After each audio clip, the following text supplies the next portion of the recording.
dearest and best, for a world of lost sinners was slain. So I'll cherish the old rugged cross, till my trophies at last I lay down. I will cling to the old rugged cross and exchange it someday for a crown. In the name of the Father, and of the Son, and of the Holy Spirit. Amen. We gather on this day as Christians united in prayer. Though we are separate, we are spiritually united here. In the midst of our busy lives, we pause to pray as we reflect on the suffering journey of Christ. As we accompany Jesus on his journey to Calvary, let us take a moment of remember how difficult that journey was. He carried his cross through the narrow, crowded streets of Jerusalem. It was Passover time. And so the city was full of people, many of whom mocked and took pleasure in watching as Jesus struggled with his heavy burden. The way was often steep. The journey that Jesus made on that day remains a symbol of Christianity in the world, as it struggles with its own crosses and failures and the challenges of modern life. The streets of our town are filled with people who carry their personal crosses, who are bruised, battered and broken. Though these stations of the cross, Jesus is inviting us to journey with him and to reflect on his suffering as it continues in the lives of his people. In solidarity with all who suffer, let us pray that we will be open to whatever he wants us to see, hear, or understand.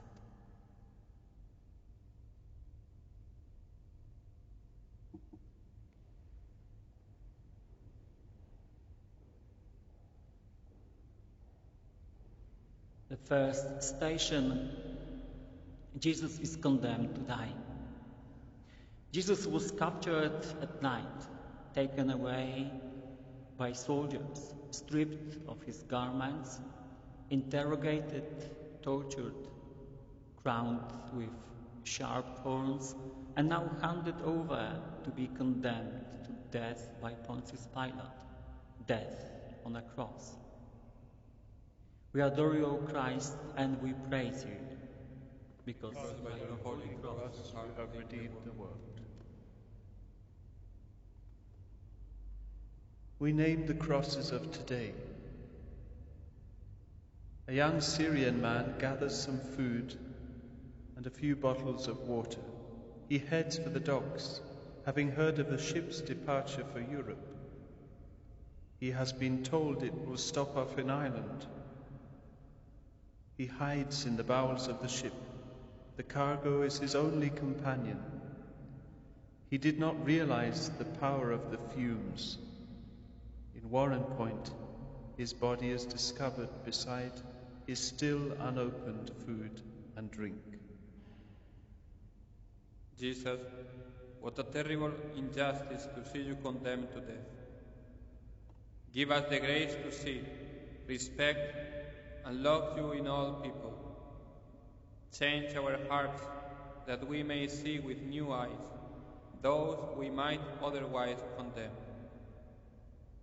Were you there when Jesus was condemned?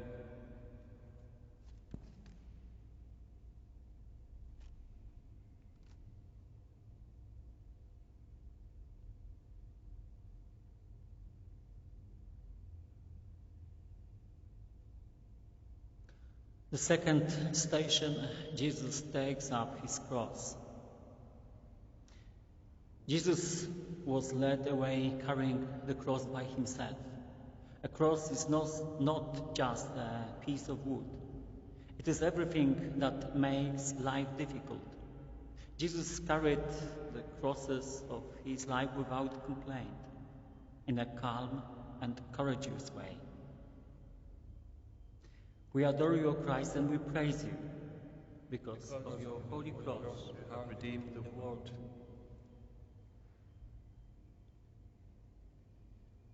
There are burdens that we all carry.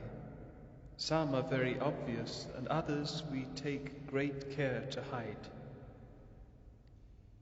There are the burdens of illness, pain, and disability, of old age, dependence, and caring for someone who no longer knows who we are. There are the burdens of constant fear, of loneliness, isolation, and of mental illness. We think of the young mother who has been told she has terminal cancer. As she ponders her illness, she asks, "Who will love my children?" We think too of the person who has lost their job. In desperation they exclaim, "How will I pay my bills?"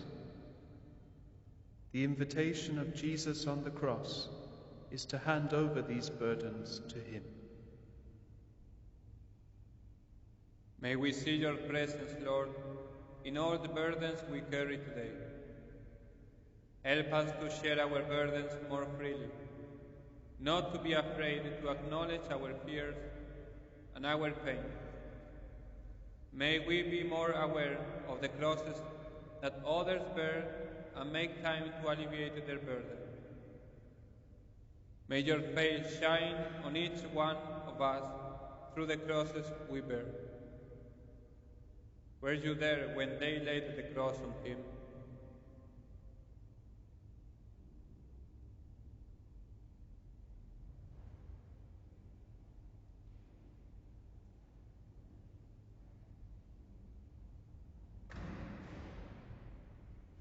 The third station, Jesus falls for the first time. Jesus falls. Here Jesus shows us that being heroic doesn't not mean staying on one's feet at all costs. Being heroic means getting up again after falling and starting over. We adore you, Christ, and we praise you because by your holy cross you have redeemed the world.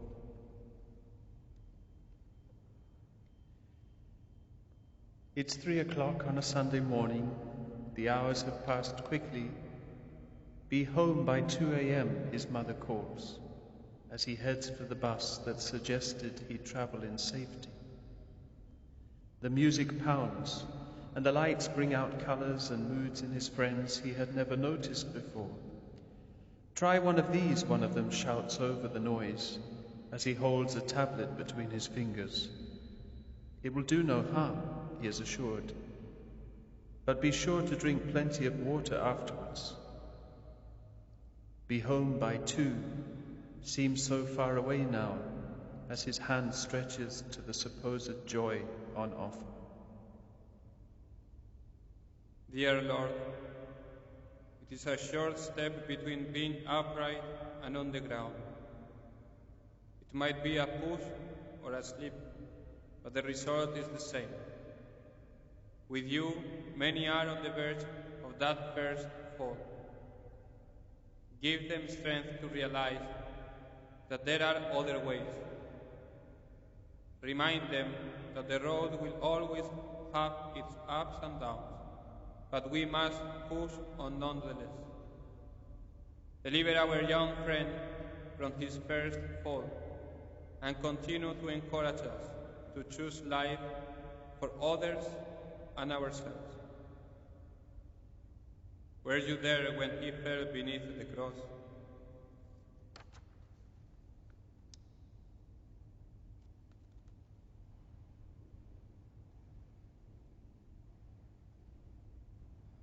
The fourth station, Jesus meets his mother. When Jesus and his mother meet, they just look at each other. Words cannot express how they feel. What he saw in his mother's eyes must have hurt him more than the raw pain of his wounds. This, for Jesus, is the most painful time of all. This is his bereavement. We adore you, Christ, and we praise you. Because by your holy cross you have redeemed the world.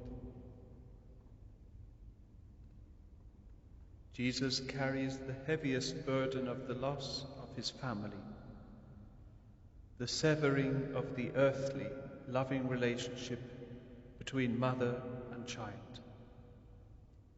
This was not of his making.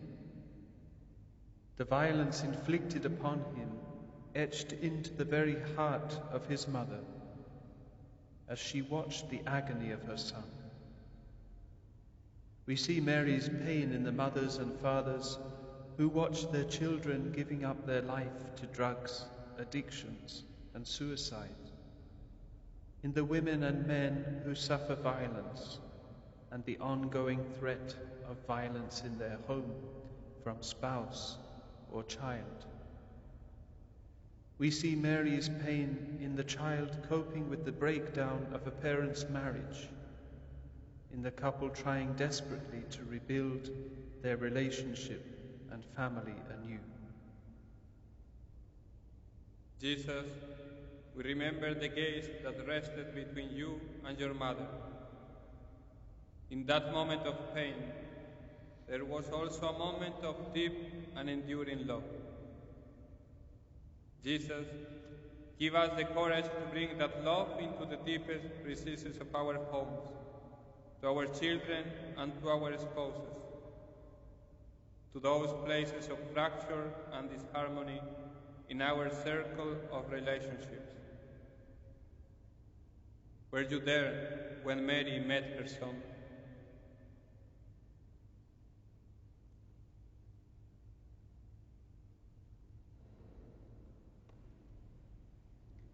The fifth station, Simon helps Jesus. Simon of Cyrene, a stranger in the city, did not know Jesus, but that did not matter. What matters here is that in this moment of need, Simon was capable of lending his shoulders to one whose own had given out, of offering his strength to one who had nothing left, of taking on himself the cross which Jesus could not longer carry. We adore you, Christ, and we praise you, because by your holy cross you have redeemed the world.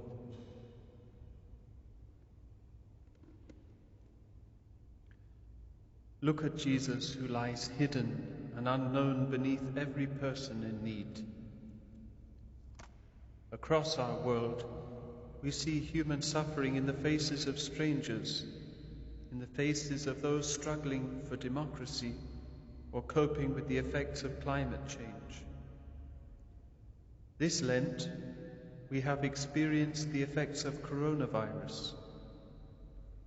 We think of the bereaved, those who succumbed to the illness, and for those living in fear. As a parish community, our freedom has been curtailed. Our beloved Mass is celebrated in an empty church. Some would ask, where is God in the midst of all this? During these difficult times, let us pray for one another. We also pray for those at the front lines, especially doctors, nurses, and medical staff, and other carers, including clergy, that the Lord will protect them as they place their own well-being at risk in the service of all. Lord, help us to grasp our opportunities to be a Simon in our world, May we be motivated to be Christ for one another. In turn, Lord, may we have the humility to accept all the Simons along our road who reach out to help us in our moments of need. Were you there when Simon helped the Lord?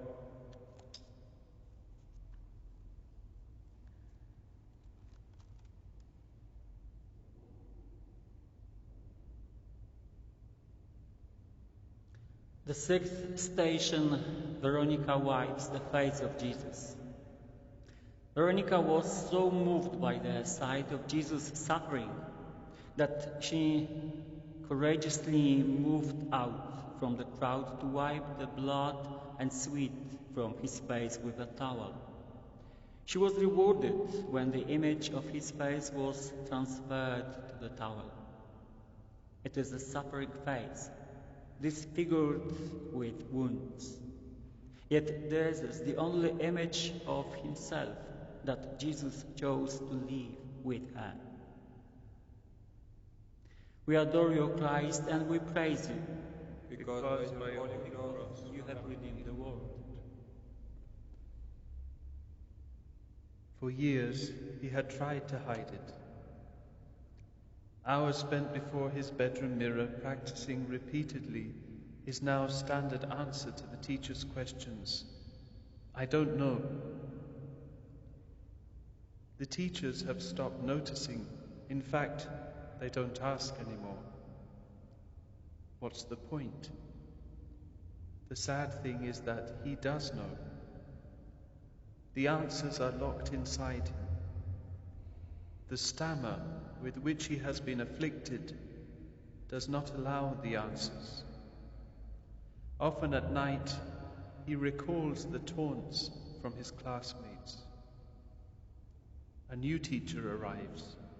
A question is asked. He freezes, and then it happens. The girl in the desk behind him says, "Go on. You know the answer. Don't be afraid." Dear Lord, help us realize that the Veronicas come in all shapes and sizes. She is a caring grandmother, a young nurse, a caring neighbor. For our friend, she is the one in the class who can see beyond the difficulty and discovers his hidden depths. More than that, she gives him the courage he thought he would never find. She is the one who does the right thing, since it is the right thing to do. Give us the heart and eyes of Veronica, that we may see beneath the surface. Were you there when the woman wiped his face?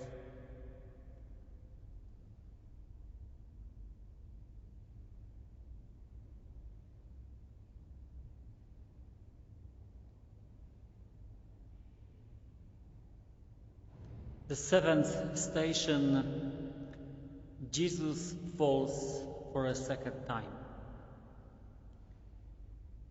Stretched to breaking point by his awful scourging, bowed under the weight of the cross, worn out by abandonment of all his friends, Jesus stumbles again.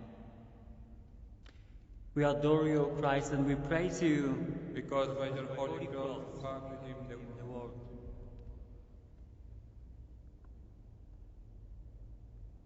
She had attended the weekly meetings. It took a while to say, "My name is Kate, and I'm an alcoholic." But she remembers the response clearly. "Hello, Kate. You are welcome." There was no judgment involved. She has come a long way from that night. Her relationship with her husband and children has never been better, but she hadn't bargained for today. There's a bottle in her hand.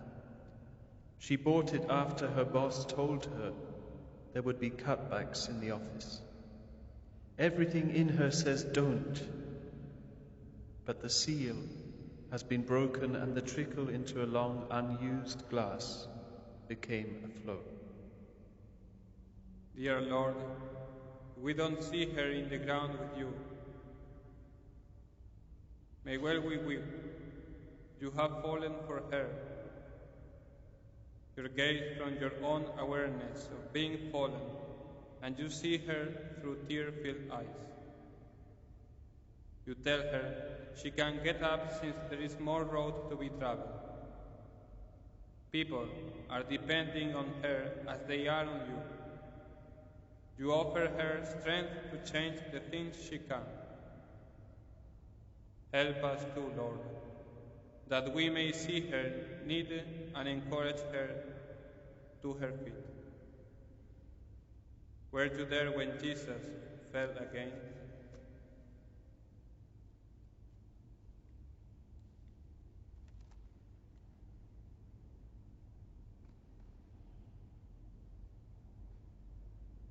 The eighth station, Jesus meets the women of Jerusalem. The women of Jerusalem wept when they saw how Jesus suffered. Jesus recognized their distress. He broke his silence for the first time, spoke to them and said, "Daughters of Jerusalem, do not weep for me. Weep for yourselves and for your children." We adore you, O Christ, and we praise you Because by your holy cross you have redeemed the world. She often wonders where she went wrong. Others tell her it's not her fault, but it's poor consolation. She knows she tried her best, but now she wonders, was it enough? The reluctance had been there a while. Each Sunday was a struggle. It's time for Mass. In a minute, he'd answer. She remembered the first Sunday he wasn't going. Hints had been dropped for a while, boring sermons and an out-of-touch church. It was the only church she knew, and she loved it. It has been 4 years now. Will he ever go back? Dear Lord, it is hard to see people pull away from you. It is especially hard for those who love them. In this station, you let us know that you notice the tears of those left to put the pieces together. You reassure the women that there is no need to cry for you, but tell them to cry for themselves. It is as if you are telling them they deserve to feel let down. Encourage us in our tears.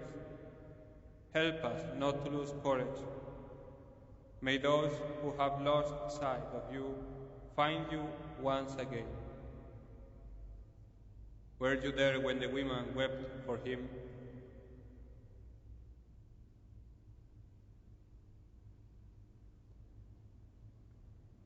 The ninth station, Jesus falls for a third time. Jesus falls for a third time, broken and exhausted physically and emotionally. Laying on the ground, Jesus must decide. Does he get up once more, or does he just stop and give up? We see him rise again, and with all his power he continues on his journey. Jesus shows us that we can go on, even if nobody else thinks that it is possible. We adore you, Christ, and we praise you. Because by your holy cross you have redeemed the world. Many in our world today feel that they are at that moment of final falling, that their burden is too much to carry. They cannot bear any more. Crushed by the weight of their cross, they feel unable to get up, unable to go on. Some may look for relief in addiction, Some may look to escape through suicide. In Jesus we find our hope and our encouragement. The third fall of Jesus reminds us that even in our moment of complete helplessness or our experiences of depression, in our own Calvary, we can stand up again. Jesus is with us, and Jesus is our strength. Lord, we pray that when our strength fails, when our hope fades, and when our spirit grows weary, that we will put our unbounded trust in you. In turn, may we bring your love in a word or action of comfort to another, in their moment of meaningless depression or despair. Were you there when Jesus fell again?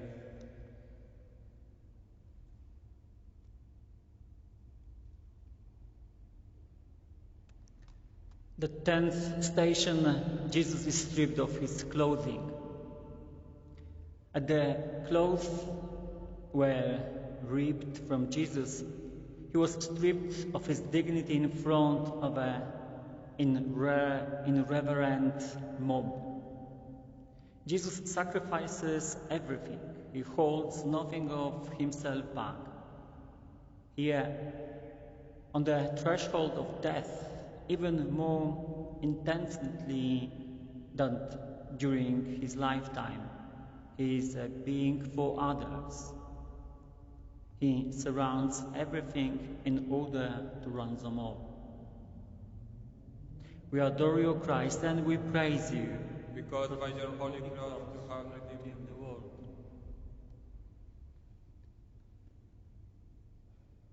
Whispers do their rounds. Did you hear what they are saying about him? Go away out that. I don't believe it. Well, I don't know, but they say it is a fact. The stories vary, but there's consistency in the whispers. Someone needs taking down a peg, and there's no better way to do it. It might be a person, institution, or business, but the task in hand is to destroy by word of mouth and innuendo. There's great safety in "they say so," for no one is being involved. We like the anonymity it offers. Well, I don't know, but they say. Dear Lord, help us see the damage done to you at this station. In its own way, it is amongst the cruelest of them, for it was totally unnecessary. Who could have needed that garment? Would it ever be worn? Possibly you, but they decided to take it nonetheless. Like the good name, it was all you had left, but they threw lots for it. The winning unimportant, the stripping was all that mattered. Deliver us from all desire to belittle people by gossip and innuendo. There is so little to be gained and so much to be lost. Were you there when they stripped him of his clothes?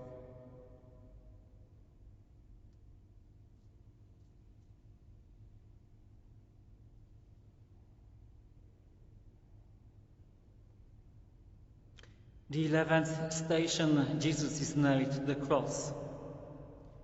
Huge iron nails are hammered through his wrist and through his ankles. Iron through human flesh. The flesh must yield. There is no defense. Jesus nailed to the cross cannot move. The hand that was wiped blindness from the eyes. The hand that opened the seal of deafness. The the hand that touched a heart and cured the leper, the hand that blessed children and those with disability. The carpenter's hand is joined to the wood again. As the cross is put in place, he hangs there between us and God, a blood-stained victim for love. We adore you, Christ, and we praise you, because by your holy cross you have redeemed the world.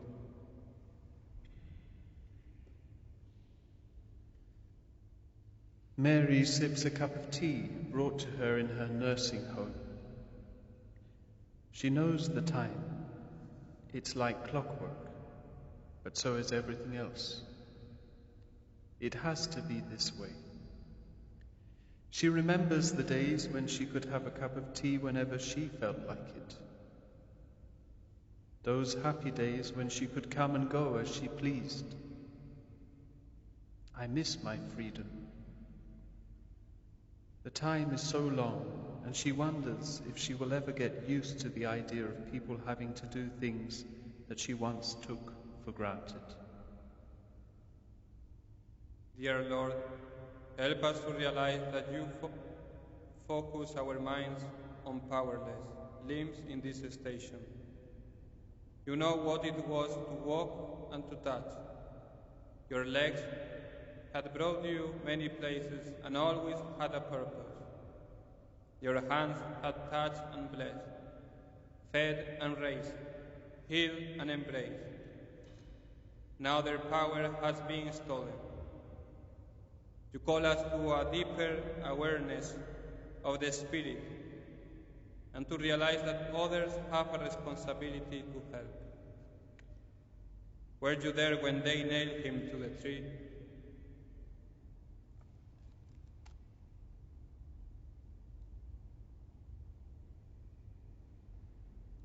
The 12th station, Jesus dies on the cross. As the life of Jesus ebbs away, these words are not of condemnation or a pity for himself, but of forgiveness. Father, forgive them, for they know not what they do. In the midst of his anguish and suffering, Jesus calls upon his Father to forgive those who are putting him to death. This is the real challenge of the cross. Forgiveness, even of those who hurt us most. We adore you, Christ, and we praise you, because by your holy cross you have redeemed the world.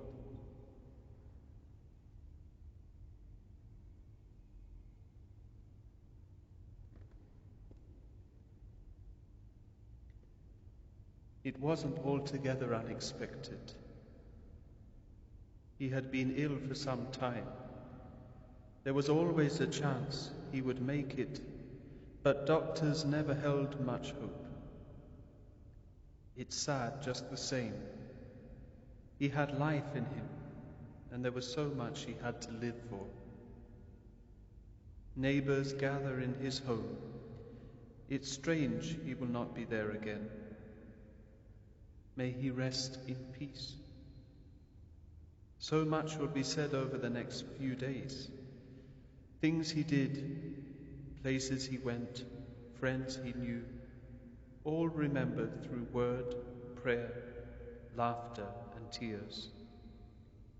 Our hearts go out to those left behind. It will not be easy for them. Dear Lord, as we gaze at your lifeless body, fill our hearts and memories of your work. Remind us of the places you have been and the things you have done and the people you have loved. As we look among their faces, we find ourselves in the company of your mother, Mary, the apostles, Martha, Mary, Lazarus, Jairus and his young daughter. As we recall your life, at the very moment of your death, may we know that you have always loved us. Were you there when Jesus breathed his last?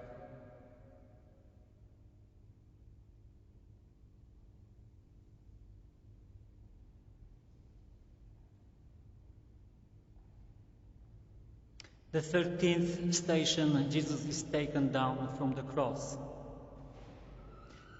Now Mary takes the broken body of her son in her arms. In her grief, she remembers the words of her son over the bread. This is my body broken for you. And over the wine, this is my blood poured out for you. She remembers that little baby in Bethlehem, worshipped by shepherds and kings. She remembers the days when the crowds followed him, and she is full of sorrow. We adore you, Christ, and we praise you, Because by your holy cross you have redeemed the world.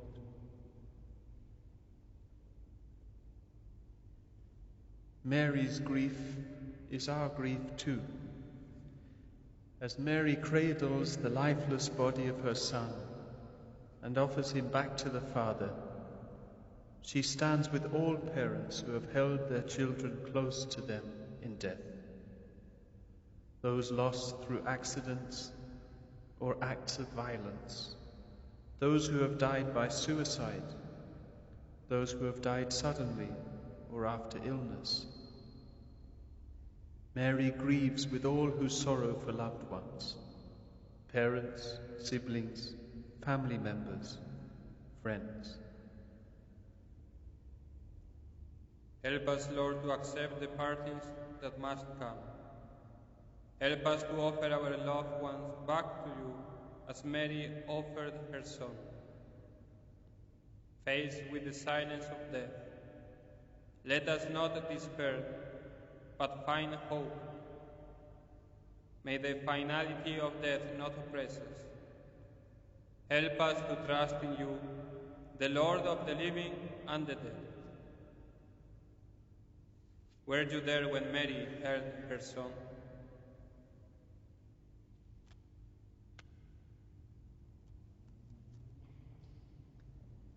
The 14th station, Jesus is laid in a tomb. That night, his body lay in the dark earth of the world, a seed dying, and a winter of all spirits. All those who had loved him fell emptied and exhausted. There seemed no longer any sense or purpose in anything. But at least no more harm could come to him. They closed the tomb and left. We adore you, Christ, and we praise you, Because by your holy cross you have redeemed the world.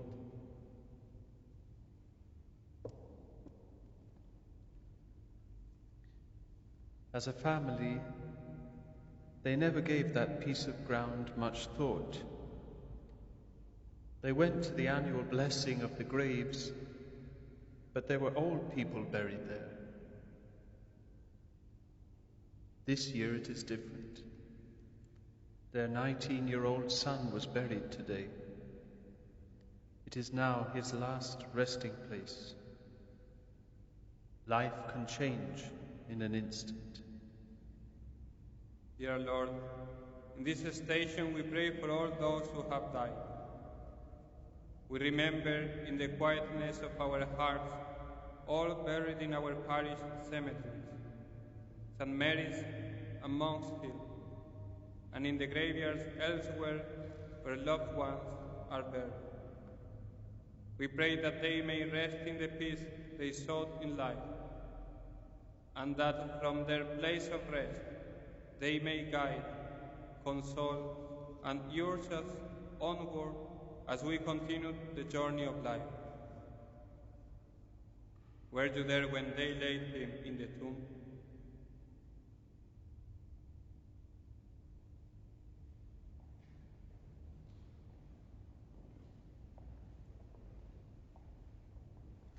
And now let us pray.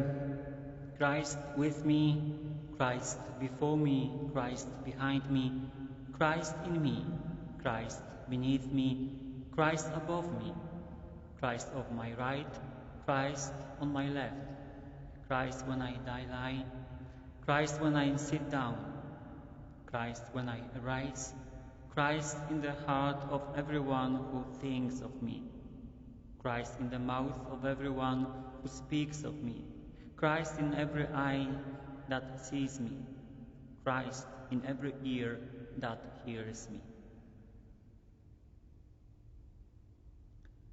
And may Almighty God bless you, the Father, and the Son, and the Holy Spirit. Amen. Amen.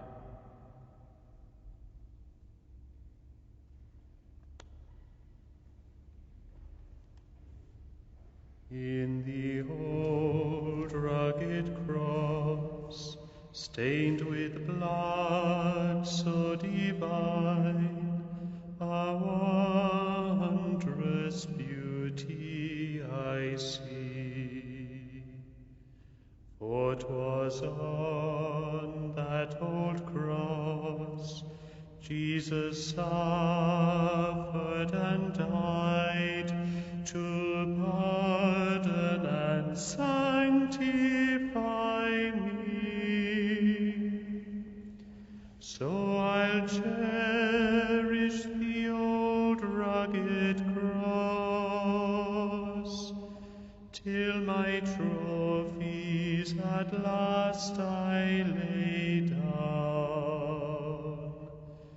I will cling to the